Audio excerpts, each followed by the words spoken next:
Hey folks, welcome to another video.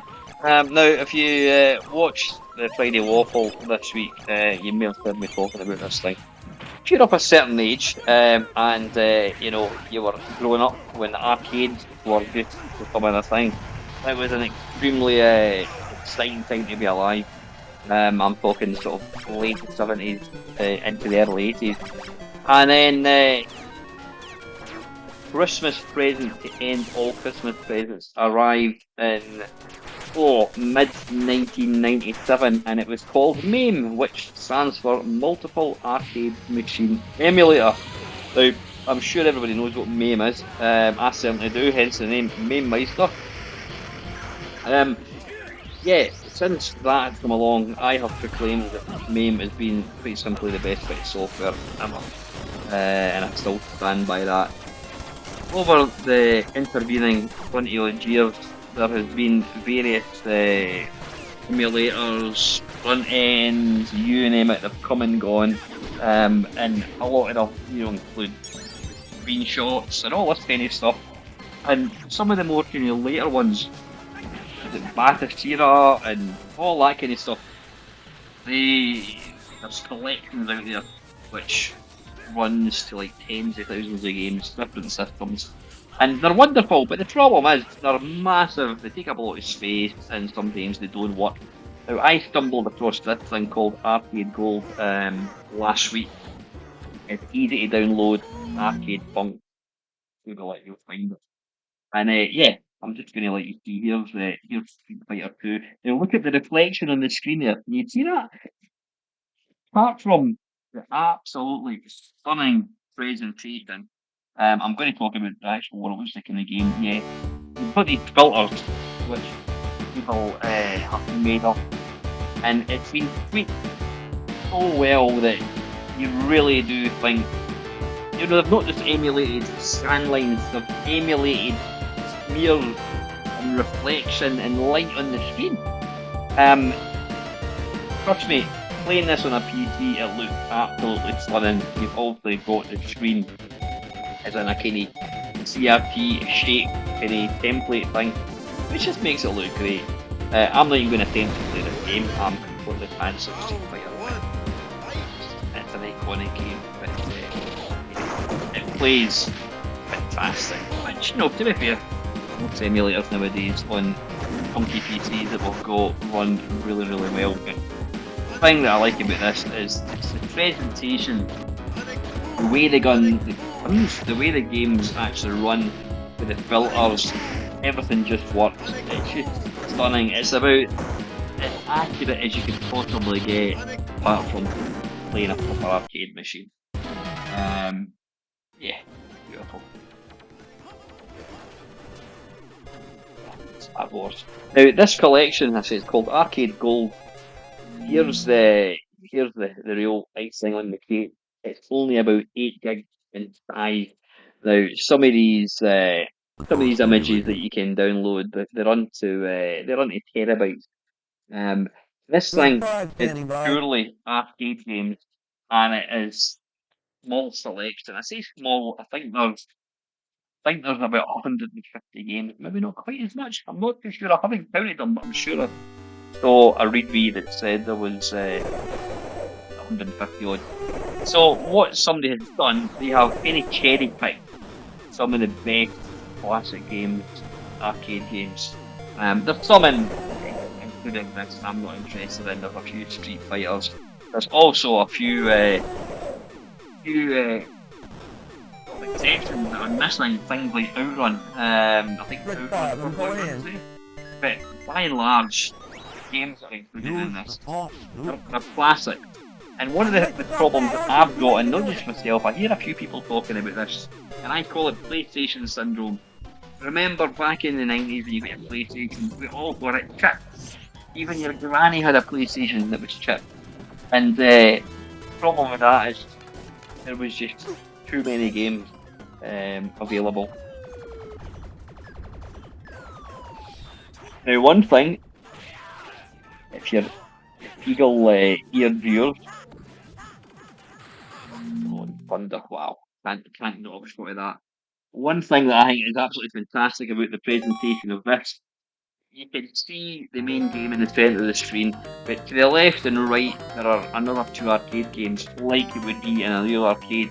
And the absolutely wonderful thing that they've done is not can you only hear the sound of the game you're looking at, you can also hear the sound coming from the game either side of you. So it's like being in a real arcade. How cool is that? It really is. It's just the attention to detail in this is phenomenal. And like I say, the fact that there's not 10,000 games like you get on any kind of MAME install these days, or Batis, all these things that come out for Raspberry Pis and all that bollocks. This is just the pick of the best. Um, like I said, there are a few games missing. Could you add them? I don't know. You probably could. I'm not going to attempt to do it because I'm too thick. But just like I said, the layout, the way they've presented this, and it just plays so well. Still can't get over how beautiful the screen looks. But if you look to the top, just underneath where it says high score, you can see there's a bit of a reflection of light. It's brilliant. Absolutely brilliant. I'm going to be quiet for a second once I do exit this game, just so you can hear what I'm talking about. You can hear the three games. The game in the middle is louder, but the games either side of it is slightly lower. But it's fantastic, and that's what arcades were like back in the 80s. It was a cacophony of noise. Very rarely did you just have one machine, unless you played it in like your local sports centre, or in the chippy, or whatever it is, wherever you played your arcade game. If you played them in an arcade in Blackpool, you were just surrounded with noise. There was always the main protagonists like Defender and Robotron. They were always really loud. One of the loudest games from memory was Jailbreak. Don't know why. I just remember it being really loud. Oh, I'm not have a go with Robotron. Like I said, all the classics. Now you see there's a bit of cider, or what's that called? Marquee, I can't remember. Diesel, I think it's called Diesel. Look at the reflection. Yeah. Um, some of that is genuine. Some of it is not genuine. Like, I don't believe Robotron had that in the arcade cabinet. Maybe it did. Just be too sharp. Possibly. Don't know. Doesn't matter. But it's the fact that it looks like it's been made to look like a CRT. It's got all the reflections. It's got the scan lines. And the fact it's delicious front end. It's a wonderful thing, and the fact it's less than 9 gig. Arcade Pumps is your friend. Go and check it out.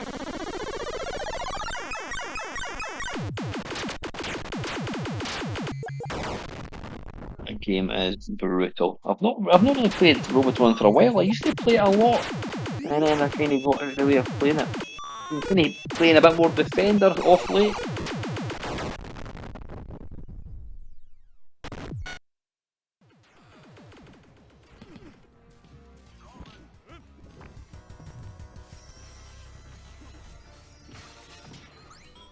Oh my god. Some great shooters, yeah. Raiden, I don't think I've played this before, but I'm a massive fan of Raiden.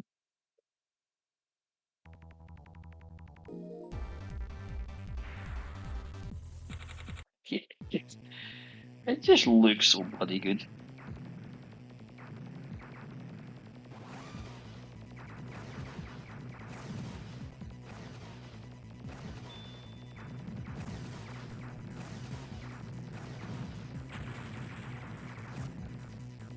Yeah, Mame's one of these programs that just keeps on giving and giving and giving.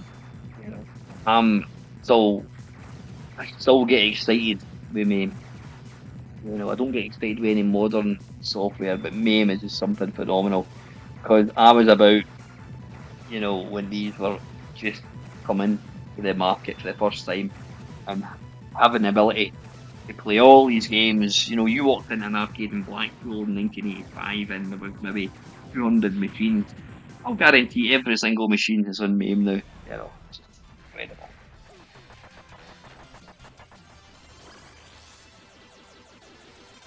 Yeah, all the great ones are there. There's a few things like Punisher and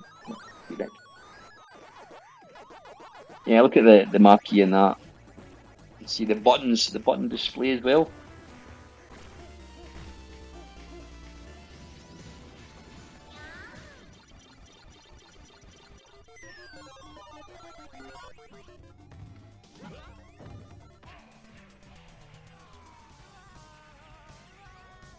And there's some more modern ones, the Metal Gear collection. Yeah, there's a few beat 'em ups I'm not interested in.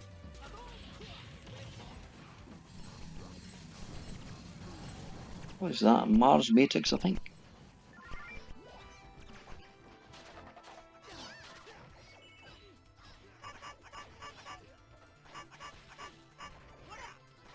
See, you've got the sound effects of the three games.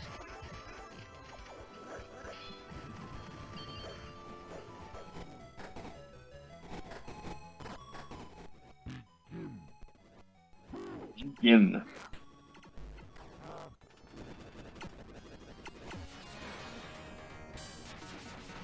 Jackal, that was never a game I really, never really got into.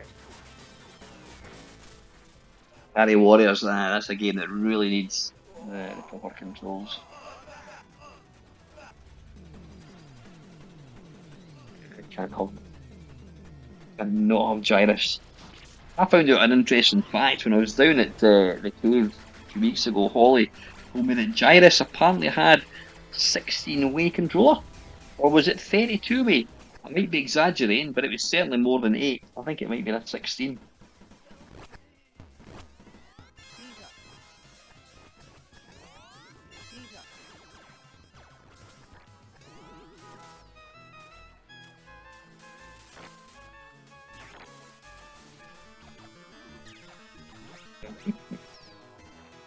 Two games that I love and hate both at the same time. A bit disappointed they didn't have the original Gauntlet. Oh, I'm saying disappointed. It's like one game that I don't really play in Mame. I don't know what. I don't even know why I said that. Something like that.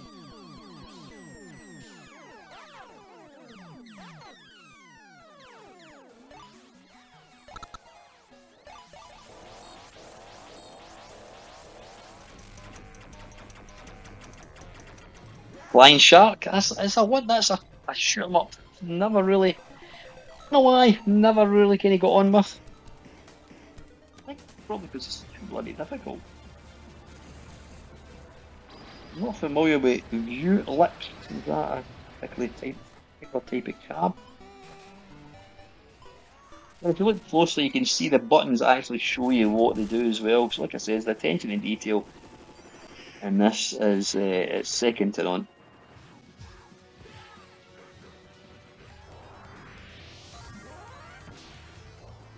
Like I said, it wouldn't be my choice of games. There's a lot that I would include, but you know, it's still a great collection. Right, we can not have a game of Donkey Kong.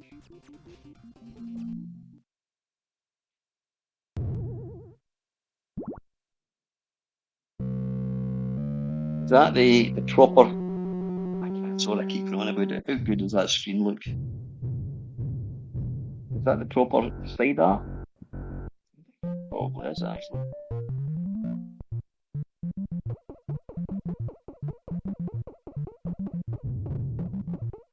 Now, in theory, you could actually stick this on a tiny little memory stick, an 8 gig memory stick, and plug it into your work PC and play a bit of this. Yeah, not that I'm condoning it. It's neither big nor clever. Yeah, Defender. Nah, you can't really play that unless you've got keys. Yeah, there's a slightly few too many beat 'em ups for my liking.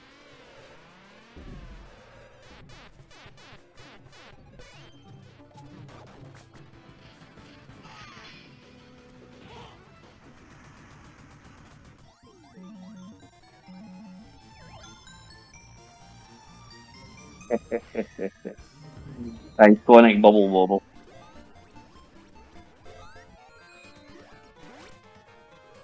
Yeah, I just love the way you've got the three games that sound all kind of intermixing.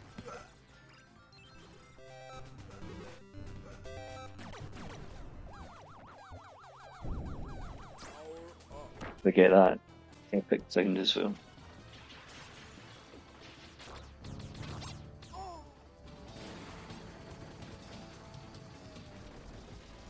Yeah, can you imagine being in an arcade that had all these games, eh?